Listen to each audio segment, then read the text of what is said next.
Hogwarts Legacy news. I am excited. We're getting a big Hogwarts Legacy update, and Assassin's Creed Codename Red reveal is in the works. A State of Play might be coming. We got new Suicide Squad info, but also some bad news. Because now a month into 2024, we're already seeing a 5,900 plus video. Good. Keep them rolling. Keep laying off the talentless losers who destroy my video games. I don't want them, I feel no pity for them. Game layoffs. From marketing to developers, many people have lost their jobs, and Microsoft had the biggest headline this week. They namely laid off 1,900 Activision Blizzard and Xbox employees, which was 9% of the Microsoft gaming staff. One department that got hit was focused on bringing Xbox games to physical retail, really implying that Microsoft has less and less interest in making boxed Xbox. Yeah, well, everyone has less and less interest in this, because let's be absolutely real, okay? Even if you buy a boxed copy of the game, chances are it's only playable online. So you can't even play it if you buy the box if they don't want to let you play it. It is what it is. Xbox games. We of course also recently learned that Hellblade 2 will only launch digitally, and analyst Daniel Amat notes that there are certain AAA games with an 80% plus digital share on Xbox these days. So it's not too surprising that Microsoft is moving away from retailers, as they also get way more money selling their games digitally. They also planned a digital-only Xbox Series X for later this year. We don't know if this is still the plan, but it overall seems inevitable that something like this will happen in the future. Now, if you like physical games, don't worry just yet, because it's worth noting that a little over a third of the top 10 best-selling games of 2023 was sold physically, so there's still a sizable market for it, although it is worth noting that it's especially the Nintendo games that people buy as a boxed copy. But also, Nintendo does this not because they believe in physical copies, but it's Japan, and they just believe in different things in general. It is what it is. Don't expect this to translate to other companies doing that. I mean, I'm completely okay with not owning a physical copy of that thing. And hey, remember how Ubisoft said people need to get used to not owning games? I'm also completely okay pirating literally anything if I'm not gonna own the game that I buy. If I don't own the game that I buy, you don't own the game that you make. Let's make it that real simple, okay? every Activision studio and Blizzard team seems to have been impacted by these significant layoffs, with Sledgehammer Games, of course, behind the recent Modern Warfare 3, losing 30% of their workforce. The Overwatch 2... Hey. Blizzard needs to lay off more than probably half their employees, because let's face it, I mean, look at Season 3 for Diablo 4. The worst thing to ever happen. It is worse than Season 1 in almost all respects. It is absolutely by far the worst thing ever, and the developers keep proving that they are literally clueless about the game that they make. It is not even a question. It is just straight up fact that the Diablo 4 devs all need to be laid off. All the leadership, all the basic people, everyone needs to just be axed and replaced with crackheads from the street, because at this point they're probably gonna make a better game. The team also got hit by some big layoffs, but they also flat out cancelled Blizzard's survival game, codenamed Odyssey, that has been in development for 6 years. Jason Schreier on Bloomberg reported that Blizzard was looking to expand the team on this survival game. Well, yeah, but look at that. Diablo 4 was in development for 8 years, and what did we get? Not a lot. So, 6 years Blizzard development time is probably the equivalent of 1 or 2 years by a competent company. So, technically they didn't actually lose that much. Game to hundreds of people in the hopes of targeting a 2026 release, but that seemed even overly optimistic to some developers. We've only seen a few pieces of concept art for the game, but seemingly because of a switch in engines and just overall mismanagement, this game was not progressing well, so Microsoft likely came in, looked at the progress and was like, we're not gonna do this, and then they also laid off most of the team that worked on it in the process. Which is sad, and also having something new from Blizzard after all these years would be exciting, but now their next 5 to 10 years will likely only include Diablo DLC, Overwatch seasons and some World of Warcraft expansions. Now these Hilarious. layoffs were sadly to be expected when two massive publishers like Activision and Microsoft merge together. Like there will be similar jobs that become redundant, like publishing, IT, lawyers, etc. But there's overall way more going on, looking at the crazy amount of layoffs that we see at every gaming company. Matthew Ball put up a very in-depth article about the state of the gaming industry, showcasing that things are just simply not looking too hot. Basically, in short, there has of course been Why? Why are simply things not looking too hot? Anyone who says that these layoffs are unprecedented and unimaginable is just stupid and uneducated in these matters. Dude, we had literally the disease of unknown origin happen, where a lot of people for a very long time were sitting at home and doing not a lot of things because they were stupid. Okay? It is what it is. And that's pretty much it. And all of gaming, throughout the board, literally broke records in revenue, in player counts, in everything. And now, it's normalizing. Well, the next election's pretty soon, so get ready for some kind of new thing that's gonna force you to be at home and whatever. It's coming. Actually, pretty safe bet at this point. Yeah, it's probably coming. It is what it is, boys. It is what it is. But yeah, currently the markets are just normalizing. Obviously, if people are gonna spend less time at their PC, play less games, and do things like that, everything's gonna go down. This is how businesses function. Line go up, new jobs are created to fulfill the demand and things like that. Line go down, guess what? Those jobs become irrelevant. This is nothing strange. This is completely normal. And anyone who says that this is crazy is just stupid. a ton of growth thanks to COVID, but in 2022 See? and 2023 things have slowed down significantly. If you compare the gaming revenue from 2023 to pre-COVID numbers in 2019, the increase with inflation is only 6.9%. While in this image, which included info until 2021, we see that the growth per year is way more, and that back then it was also expected that 2022, 2023 would also see significant growth. That just did not happen. So totally one of the main reasons seems to be that everyone at these gaming companies was super bullish about the gaming industry during COVID. Yeah, I have talked about this before. Again, if you work in a giant company, there is no situation where you're like, something like this happens, everyone is home, graph goes up, and you literally cannot, as a company, say, yeah, graph go down now. You cannot do that. If you do that, you're fired, because graph go up. It is what it is. COVID, we had articles on economic websites saying that gaming is booming and expected to keep growing, so companies were hiring more, but the Well, yeah, but when have the World Economic Forum's been right about anything? Is that a joke? reality now is that things are Oh, except Blizzard, by the way. The funniest part about all of this conversation is everything throughout gaming except Blizzard was booming. Blizzard actually was like pretended that they're like a retail store that needs people to come in to their locations, and they said, it was bad, but not because we're shit. It's because of the plague. Yeah, everyone's booming. Blizzard is the only one who can't actually get their numbers to increase in that period. It was wild. still good, but far below what everyone predicted. Now, of course, we got the Switch 2 coming this year. Seems to have an 8-inch LCD display, by the way. Those seem to be the latest rumors. And GTA 6 in 2025 will, of course, be massive, but seems that we have to course correct first. It's just sad that it's... Yeah, I'm gonna have to buy a new PC for GTA 6, not gonna lie, probably sad. the cost of so many talented people, while the leadership making these bad decisions during COVID remain unharmed. Now let me know your thoughts, of course, about all this in the comments. Yeah, that take is a lie. I have talked about that previously. It's not even remotely close to that, okay? Down below. Now let's move on to some more positive news, because a big game... Hey, if you're one of those absolute stupid muppets that blames leadership for all the bad design decisions in games, bro, I got news for you. Bobby Kotick did not make Overwatch bad.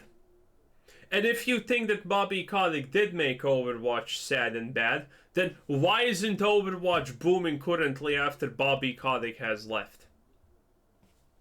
I mean, explain that to me. Game that will totally help the gaming industry revenue in 2024 is of course Assassin's Creed Codename Red. Someone at Ubisoft already called it the biggest blockbuster of 2024. Okay. Well, yeah, but people at Ubisoft are literally brain damaged on average.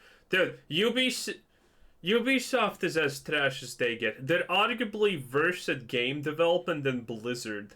Okay, and we now learned that the reveal is being worked on as found by Assassin's Creed News on Twitter. Philip, a capture artist at Ubisoft Quebec, namely started working on creating promotional gameplay videos, trailers, Show his Twitter bio. I want to see the pronouns. I want to see the pronouns.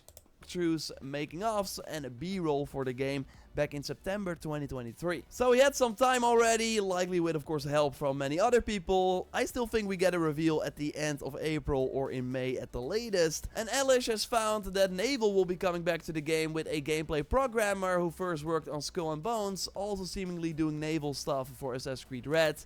I haven't actually looked much into the naval combat game of Assassin's Creed or whatever it's called by Ubisoft, but man, I haven't looked into it, but as much as I hear people are, everyone who follows the news about that actively and doesn't have rose-tinted goggles is looking at it and saying, oh, this is gonna be a disaster.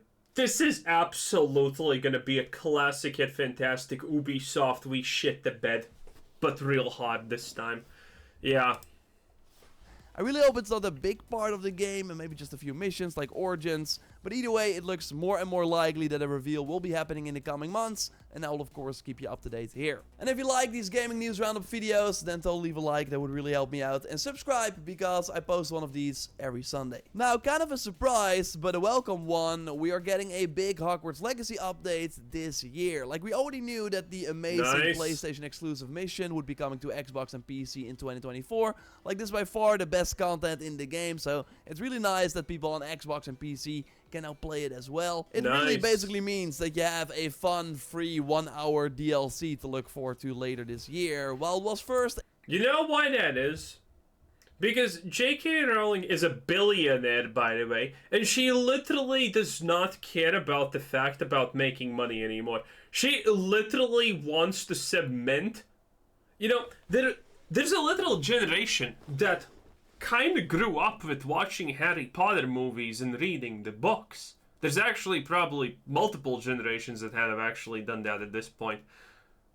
And J.K. Rowling has already made all the money in the world. She's a literal billionaire at this point. So she does something that not a lot of people are doing currently. She literally does not care about the money any longer. She just cares about the Harry Potter world legacy and everything that involves it being good, technically. Now, there are still mobile games, but like hell, you're never gonna make them without any microtransactions and, you know, shit like that in them. True, I admit it. But, you know, things like this, you know, J.K. Rowling is gonna make sure until the moment that one of the best MILFs in the universe, who is J.K. Rowling, until the moment she actually is in the ground, she's gonna make sure Harry Potter is gonna be something that the next generations are even growing up with. It is gonna be wild, okay? That is not gonna... the current not live adaptation, but the current new Harry Potter... Well, it's not new, but there's currently the Harry Potter show in the works that is gonna be pretty much literally every book, line for line, dialogue per dialogue without anything skipped. It's gonna be insane. And that thing is like a 10-year project or something like that. Yeah. The Harry Potter stuff that we're gonna be seeing, if you're not a fan, that doesn't matter, because these games, these things that are gonna probably release in the future are gonna be wild and pretty good. I'm not a Harry Potter fan, by the way, but just knowing these things and kind of believing this mindset of J.K. Rowling, it's gonna be good. It's gonna be really good, most likely.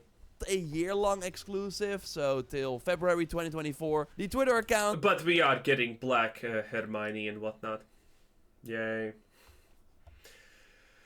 Hey, at the end of the day, J.K. Rowling is woke. She's just not the, tippity-toppity of the ladder of crazy woke. She's just woke.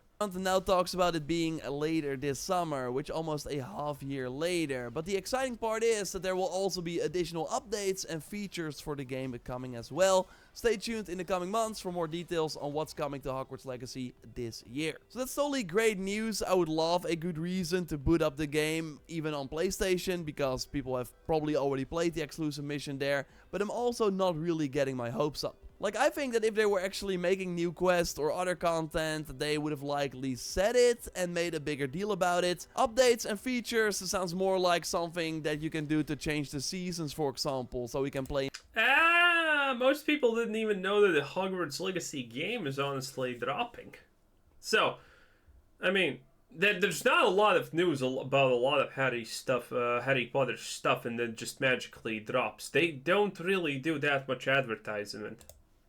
In the snow again, or maybe New Game Plus if we are lucky, but nothing bigger than that. I hope I'm wrong, of course. Let me know what features you hope to see in the comments down below, and when we learn more, I will of course let you know. So a state of play is looking... By the way, this game literally allows you to kill enemies by just levitating them and then just slamming them into the ground until the moment they break. That's pretty base, not gonna lie. So a state of play is looking more and more likely by the day. We already had the Jeff Grubb... Or turn them into cabbages and eat them. It would be happening in the coming weeks, nice. And that was more than 2 weeks ago. But this week we learned, thanks to reliable leaker Bill Khan, who has been right many times before, that Until Dawn is seemingly getting a PS5 and PC version very soon. And just before this rumor, we learned about an Until Dawn movie that is now in the works. Like, Sony is really looking at all their properties and being like, what else can we make a movie out of? They're even doing a Gravity Rush movie. Do we care about this crap though? I don't think we do. Horizon's PC release curse. Horizon Zero Dawn? You mean the game where you're supposed to play with the girl with more facial hair than me? I don't know about that one, Chief. Let's actually check the Suicide Squad update. That's gonna be big. But Suicide Squad is coming this week. It finally launches after 7 years. Yeah, I can't wait. This is gonna be such a disaster. Suicide Squad is literally gonna be the biggest disaster ever. I mean, I saw the trailer. I wanted to do a video of it. I did, but I didn't publish it because I was afraid that negativity is gonna get me deleted, because you never know with this stuff. You never know with DC and Marvels and all of those things, you know? They can take the Nintendo route at any moment they want if the publicity is negative. So I didn't. But man, Suicide Squad looked like absolute garbage. And, well, now that everything is out and people can talk about it freely, yeah, if you haven't seen anything about Suicide Squad, it just looks awful. The gameplay looks dull, half the characters look stupid, the world looks unfinished, everything is janky and crazy. It's like someone tried to make Borderlands, but, died halfway through. Years of development time. It's the first Rocksteady game in 9 years, and early access starts January. Yeah, look at these executions, dude. This is one of the things I talked about, a 10-second execution. That's cool the first, the second, and the third time you do it, but when you're doing it for the 10th time, you're slowly trying to repeat that execution on yourself in the real world, because that's how annoying it becomes. It's just a ginormous failure. Also, hashtag not my Harley Quinn. 30th at midnight on console if you have the deluxe edition, and January 29th 9 p.m. Pacific time if you are from that part in the US, and Steam gets to play the game on Captain Boomerang, but he doesn't even use boomerangs, he just shoots guns. On January 30th at 10 a.m. And of course, the official launch is on February 2nd. We, by the way, learned that New Game Plus will be in the game at launch with increased difficulties and a special gear for playing through the missions again. Mission replay. No one cares. Is a thing, so you can, for example, replay the boss. This is, by the way, the Flash boss battle, which is one of the worst things ever. Because it's gonna be this giant arena, and the Flash is like this small, and he moves at super speed, and then you hit him, and then he super speeds away, and he throws a lightning at you that moves slower than a pedestrian walking grandma, and then you need to dodge that, and then you maybe shoot him 2 times, and then he again, and you don't know where he is because the arena is giant and he's small and it's stupid. This game is an absolute disaster. Boss fight versus the Flash as many times as you want. We saw a first look at the Joker this week that will be coming to the game a few weeks after release in March, and his traversal in particular looks really fun. So I still have my fingers It looks slow. crossed that this game will surprise us and be better than what we expect. It at least seems that Rocksteady has the building blocks to make this work. It just really depends. No, they don't. They don't. Again, I will say the Joker actually moments here look a little bit better than everything else, but it's not gonna save everything else. For example, you can't even play normally as Harley Quinn because her traversal mechanics are just ass. Depends on if the gameplay foundation is fun enough to build upon. Nope. So yeah, we will be streaming it as soon as we can, so make sure you are subscribed, and I will of course have a Sunday video at... Anyway, that's pretty much it. It was Joe Raptor. Good stuff. Harry Potter, good stuff. Suicide Squad, very bad stuff. It is what it is, boys. Anyway, this was Quizzer Sensei, and thanks for watching. Subscribe if you haven't already, and have a nice day. Bye-bye.